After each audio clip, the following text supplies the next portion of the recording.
Yo, what's good, everybody, and thank you for tuning in to my review of All American Homecoming. I am super late. I had every intention on reviewing this season because it is the last season, but life be lifing.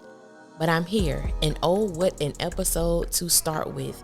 This is season 3, episode 9, entitled Pain is Inevitable.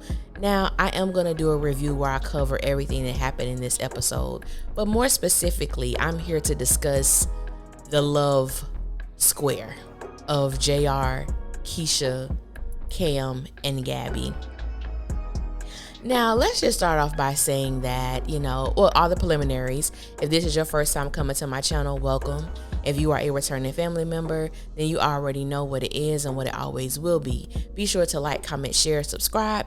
Feel free.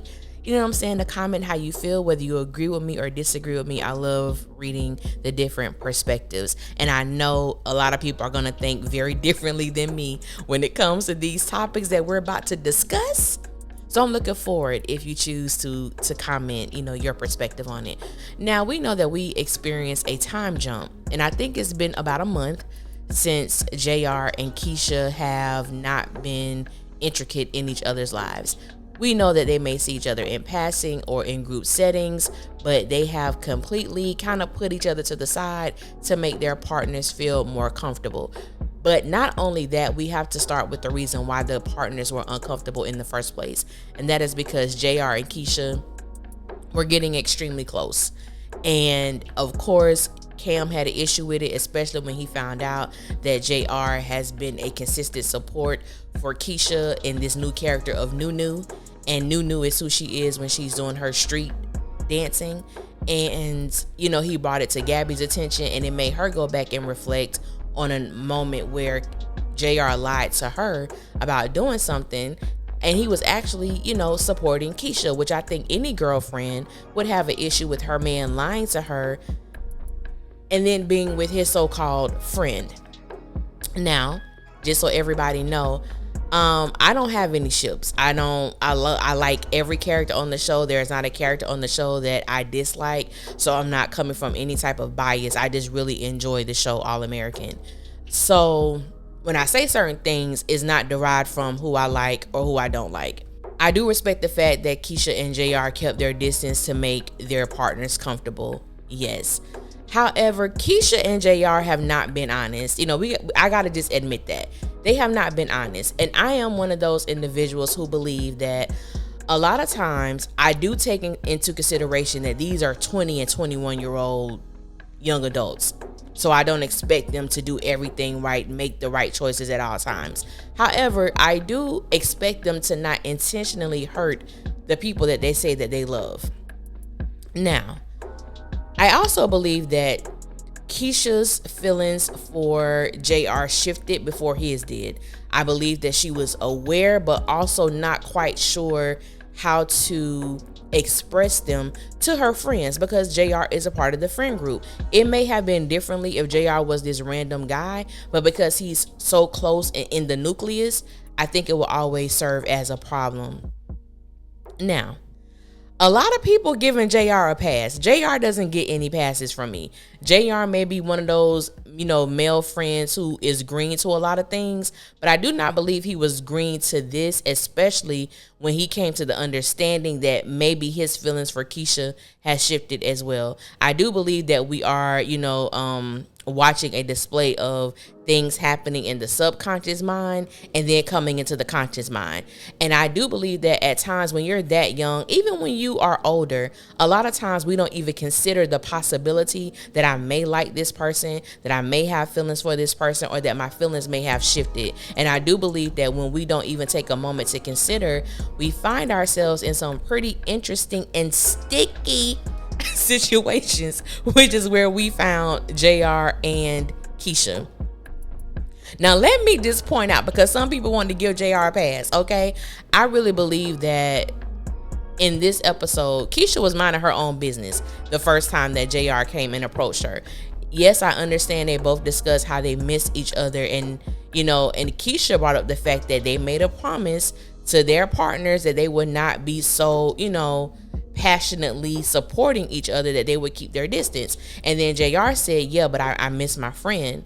And Keisha was like, I miss you too. I said, Now I'm gonna just go out there and say, I believe that throughout this season, I know in the beginning, a lot of us, the fans, were trying to figure out what is this connection with JR and Keisha. And then we found out that Keisha, gave him bone marrow and ultimately saved his life, or gave him a more beneficial and prosperous way of living. But let's not negate the fact that it was actually Gabby who saved JR's life. She is the one who performed CPR and brought him back. So I think JR tends to negate that, or maybe not even consider it as significant in comparison to what he believed Keisha did for him. And I think that is a red flag for me. Like, why doesn't he admonish Gabby as saving his life in the same respect that he does Keisha? And I think that's for further conversation, but we're not going to do that on this video. So moving along, the next time we see these two together, Keisha is still minding her business. JR sees her, and Keisha happens to look over and she sees JR walking in. He could have just stood. He could have just stood and had a conversation, but no, he decided to sit his little fine self down and have this conversation with Keisha. And they talk about, the happenings of their day, and they both were dealt with, some blows. Keisha got the last letter of rejection, pretty much, that she sent to grad school.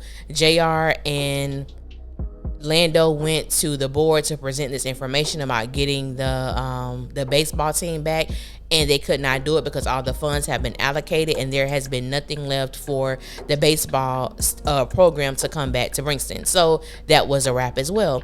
And they were both apologetic for what each other was experiencing. All that stuff was cool. It did not become a problem until JR went and grabbed Keisha's hand. And I said, what is this? And then in the split second, Keisha turned her hand over and they were interlocked. I said, wait, this is a little bit too intimate. Some people don't have an issue with the hand holding. Some people do. I'm on the side of the people that do. Okay? I don't want my man interlocking hands with his friend. There was no need for that. And I am a big advocate on, intimacy, because intimacy does not involve sex, and intimacy is not all the time sexual. However, I believe when people are not honest about their feelings and they are lending themselves to perform intimate acts, there's always a problem, because deception is the foundation. And to me, JR and Keisha have been operating in deception because they have not been willing to consider the fact that, yes, they do have feelings for each other, and what do they do about it? And I know I was asked the question with my homegirl, and she asked me, do I believe that JR and Keisha are wrong? And I said, it's very, difficult or challenging placing the term wrong when it comes to feelings, because I do not believe that Keisha and JR are wrong for having feelings for each other. I believe when it becomes problematic when they decide to act on those feelings, and first of all, not to acknowledge them, not to acknowledge it to their partners, and then to do other acts to basically put themselves in a compromising position that they don't need to be in, which we see that happens at the end of this episode. We find Keisha and JR. Well, let's see how we got there. Keisha is dressed to impress, like she always is, and she's waiting for Cam. Cam, sends her a text to let her know that he can't make it to their outing. So of course she's upset. Then that's when the choreographer comes, and she just can't believe that this woman is at her house. On top of that, it was JR who made this reel of her dancing and sent it to all of these different choreographers, which we later find out. So he tells the choreographer that he is Keisha's agent, and she was like, yeah, JR, my agent. Yeah, he's wonderful. I said, is he? Is he? He is wonderful, but okay, we're gonna move right along. So she went over to thank him. Now, she could have texted and she could have called. I'm gonna say that, but she decided to go over in person and thank him for what he did. And the way that Keisha looked at JR before she even knocked on the door for him to acknowledge her presence told me all I needed to know. The way that my good sis leaned on that wall and looked at JR as if there was a longing for him, I said, oh, Keisha is gone. Okay, Keisha is gone. When she knocked on the door and JR turned to acknowledge her, I want to know, did anybody notice a little up and down that he gave her, as if he really loved what he was looking at? I'm just saying. That's why I'm like, I can't give JR no passes. I believe that JR loves Gabby. I'll get to that in a moment. Can't give JR no passes, because the way he was looking at Keisha, it was looking like, oh, you're my midnight snack and I can't wait to unwrap you. That's the look he was giving me. I'm just saying. Some people may agree, some people may not. But when Keisha came in and, you know, was thanking him for what he did, their level of intimacy is way past friendship. It's way past friendship. And we have to acknowledge that. The way that he spun, I hate that word, and that's not a word. The way that he was spinning Keisha, and the way that Keisha kept her arms around his neck, very intimate, way past friendship. That was a very intimate interaction. And then the longing they looked at each other, and then the leaning into the kiss, I said, oh my God, no. I literally said, I knew it was going to happen at some point, but I was literally sitting watching this with my mouth open, just like, oh my God, it's about to happen. This is really about to happen. They're really about to kiss. And it was an awkward kiss, because it was like, wait a minute, am I really about to do this? And Keisha hesitated a couple seconds, but I don't think JR hesitated. He kept moving on, you know, moving that head on alone to get this kiss that was inevitably about to happen. Now, do I believe that two things can be true? Absolutely, and they can. I believe that JR loves Gabby. I really do. I believe that Keisha loves Cam. I just don't think that Keisha's love for Cam is equivalent to the love that he has for her. I believe that Keisha has become accustomed to Cam. She has become accustomed to him kind of being her foundation, being that, you know, that sounding board that she could talk to, that gives her great advice and gives her wisdom. And I think that she really loves that. I just don't believe that Keisha is in a position to put herself in a position to give Cam what is needed in this relationship. Honestly, I don't fault her for that, because I'm just guessing. So maybe I think she's older than Simone, so I'm gonna give her 22. So Keisha's 22 years old, and I think, you know, even having the conversations amongst my friends, you know, men and women who watch this show, and of all ages, but so it's interesting hearing different people's perspective. And one of my homeboys, he comes down on Keisha so hard, and I'm like, you know, I do understand his perspective. You know, he was like, well, you know, she doesn't know what it's like to be in a relationship, and she can't handle it, so bow out. And I said, that sounds great in theory, and I agree and I understand. But if I'm talking to a 23-year-old woman, just being honest, how many impactful emotional relationships, romantic relationships, could she have possibly had at the age of 23? And I know some people, you know, may have, you know, relationships in high school. I did as well. However, it still doesn't prepare you when you're having these very real emotional experiences, and your emotions are fleeting. And I'm thinking, you know, you're 22, 23. I don't think they need to be tied down anyway, but, you know, we're dealing with a show and we're going to have relationships. But understanding that these are a lot of their first time experiencing some of the things that they're experiencing. And I don't expect them to always make the right decisions or the right choices or to know exactly what to do. But like I said earlier in the video, I do expect them not to intentionally hurt the people who they say that they love. With Gabby and JR, in the episode where Gabby told JR, please don't make her, like, don't make me that girl, I knew then that he was gonna make her that girl. I do believe whether or not Cam and Keisha stay together, or Gabby and JR stay together, I do believe that there has been a break in the friendship circle. I mean, Gabby, because I was like, is she really their friend? She's almost like, you know, she's there because she dates JR. So I think they like her and they're cool with her. I just don't consider Gabby their friend. That's just me. You may disagree, and that's fine. You can tell me why you disagree in the comments, but I don't think that Gabby, you know, really holds a lot of weight within their dynamic. But I also believe that the friends definitely do not want JR to hurt her at the same time. Now, with Keisha and Cam, that's a bit different because both of them are deeply connected and deeply woven into this friendship dynamic amongst everybody else. So it's going to be interesting to see how they maneuver through this. I do not believe that Keisha and Cam are going to be together.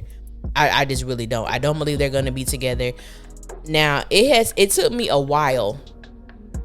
As I stated, there's not anyone on the show who I dislike, but it took me a moment to really like Keisha, because I always thought the way that she treated Cam was beneath her. I couldn't stand the way she talked to him. I couldn't stand the way she treated him in the earlier seasons. And even now, like, Keisha was that girl who really wasn't connected emotionally to anybody. She had a strained relationship with her father. Her mother passed away when she was young. And not that those are excuses, but I do believe those are tools and experiences that definitely has affected the way that she treats people, especially in a romantic dynamic. I look at Simone. Simone is the only child, and Simone is selfish as hell in a lot of the things that she does. And I believe when you grow up to be the only child, and maybe you don't have a lot of cousins and things like that, you don't really take the time to consider how your actions affect other people, because it's just you, your mom, and your dad. You don't have a sibling that may get in trouble because you did something you weren't supposed to do, or they held the secret for you. So Simone doesn't have that. It's not an excuse. It's just the reality. But I said, baby, this episode here, a lot of people wanted JR to pull back from Keisha. I knew that wasn't going to happen, because I have been standing firm on the mountain of JR definitely likes Keisha. Keisha definitely likes him. They both know that they do. However, they have been playing it cool. Because why? I don't want to break up with this person. I think Keisha, for me, Keisha and Karen relationship been over for a long time. I just think, I don't know why he hasn't broken up with her. And when it comes to her, I just think she doesn't want to lose that security that she's had. Some people take refuge in the fact that I've had a relationship with the same person for 3 years. And it's like, and I'm the type of person that says, and what does that mean? If it's not a healthy relationship, if you're not growing, if you really can't see a future with this person, if it's always drama, if it's toxic, what do those 3 years matter? Just to say that you've spent, that amount of time with someone, it doesn't really matter to me. So even with JR and Gabby, like, they're cute and everything.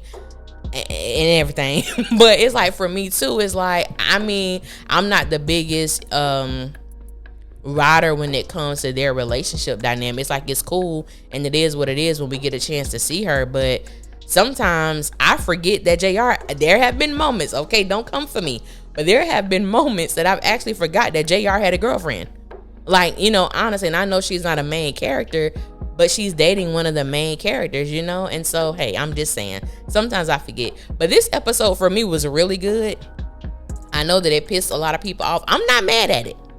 I think it's a great storyline. I think it's a great thing to explore and consider when you're dealing with emotions with young people, because even in your 30s, and if you're not married, or even if you are married, or even if you're in certain relationships, you can meet people that completely take you off guard. And I've been there a few times. And I had a situation where I met this guy. We were cool. He was in a relationship at the time, and when we met, I don't know what it was, but our connection was so deep. It was almost as if I knew him before, and everybody thought that he was my man, and he wasn't my man. I had literally met him like a week prior, but it was just, we had such a strong connection. There was an attraction, but we never harped on it. It was just like, I like this feeling. I like being around somebody that I feel safe with, that I can, talk to about anything. He could talk to me about anything. I could go over his house. I met his girlfriend, because at the time they lived together. Met his girlfriend, and there was no like weirdness between us, but we understood, like, if we wanted to, we could, but we're not ever gonna do that. I respect your relationship, and I respect the dynamic and the culture of the relationship that we have developed with each other, and we are unwilling to explore that. And everything doesn't have to be explored. Now, JR and Keisha messed up by kissing, because at this point now you have truly violated the trust that your partners had with you, and now you do have to reap the repercussions and the consequences of that. And I know the upcoming episode, Keisha does tell Cam that her and JR kiss, and I am hoping and praying that it just stopped at the kiss. We do not need a Damon and Simone repeat where we later find out that they had sex. Now, we don't need that. Let the kiss just be a kiss, and they deal with it accordingly. And I'm so interested in seeing how these 21, 22, 23-year-old young adults deal with infidelity, deal with cheating, deal with the prospects of me asking you not to make me that girl, and now you've made me that girl. What do you do when trust is violated in that way? And even destroying the mindset like, oh, it was just a kiss. It was deeper than just a kiss. There are true feelings involved, and I really hope they explore that. I did not expect this video to be this long, but like I said, I love this storyline. I know some people don't, and that's fine. But it's going to be interesting to see how the writers, or where the writers go from here. So I want to thank you guys for listening. Until next time, I will holler at y'all later, and y'all be safe out there. Bye.